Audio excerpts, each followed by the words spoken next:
Nicholas, now that the first cycle of races has finished, what would be your mark out of 10 for the performance seen so far? I think whereas the first results have enabled us to be reasonably optimistic about this season and to feel that we can fight for wins and for the championship, I think the actual final vote of these first 4 races has to be not that high. I don't know necessarily what it would be, maybe a 6 out of 10 for 2 main reasons.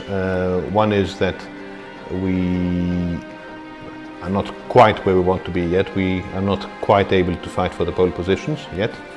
That is one of our objectives. We haven't yet reached that. And secondly, if you look at the net results, we've had a win, yes, so we're quite pleased about that.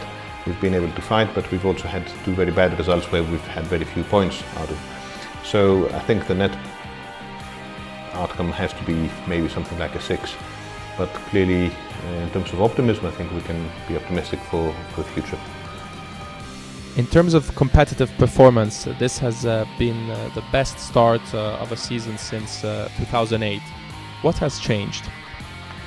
Well, we have done a series of changes to our approach from a methodological point of view, from an organizational point of view. We're trying to improve the facilities, and I guess we've also understood a bit more about how certain aspects of the car work. So putting all of these together, it has enabled us to be a bit better than the previous years. We don't feel that is yet where it has to be.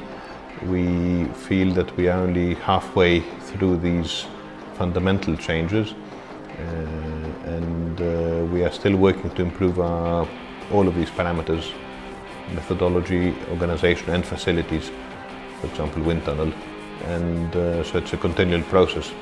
We had probably lagged behind in the recent years, and we're trying to catch up on that. We have seen 4 races on 4 different circuits and just about every kind of weather imaginable. Do you think the car is better suited to certain circuits, or do you feel it is balanced everywhere? Well, the variability of conditions, but also of the circuits, has enabled us to try and gauge our relative strengths and weaknesses compared to our main competitors. So after each qualifying or race performance, we can see that we were maybe strong in certain conditions. And by conditions, I don't mean only weather or whether it is raining or not, but I mean also types of corner, whether they're fast, medium, slow, or whether they need hard braking or not, all sorts of such parameters. So we have tried to get a reasonably complete view of our strengths and weaknesses compared to the competitors. Overall, I would say that depending on what circuit we go to, some of these strengths or weaknesses will be either exasperated or maybe reduced, and therefore we don't expect a constant performance, but we do expect to be reasonably competitive in most conditions, I would say. The start of the European season traditionally coincides with the introduction of a package of new parts. Can you let us know what we can expect to see tested on the track on Friday? Yes, I would expect most of our competitors, including us, will have some important developments for the car. It's not surprising that there's a reasonably long period after the first 4 races, and certainly this is not an exception for us. We do have updates. I don't want to go into too much detail, but we have updates on bodywork, floors, wings. The difficult thing is, apart from actually developing these things, is to decide whether they're working at the track as well as we hope.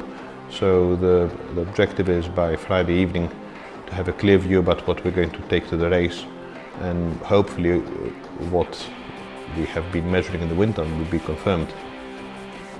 Do you think the new team structure and the new working methods have allowed you to speed up the creative process and the turnaround of new parts?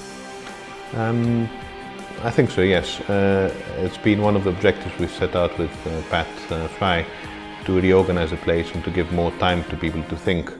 And we certainly had identified over the last few years certain areas where we were a bit understaffed and maybe too pushed, and therefore not having enough time to think about what will make the car go faster. So yes, I think that is working. I don't think we're quite where we want to be yet, as I said before, but I think it's contributing to relative improvement of performance.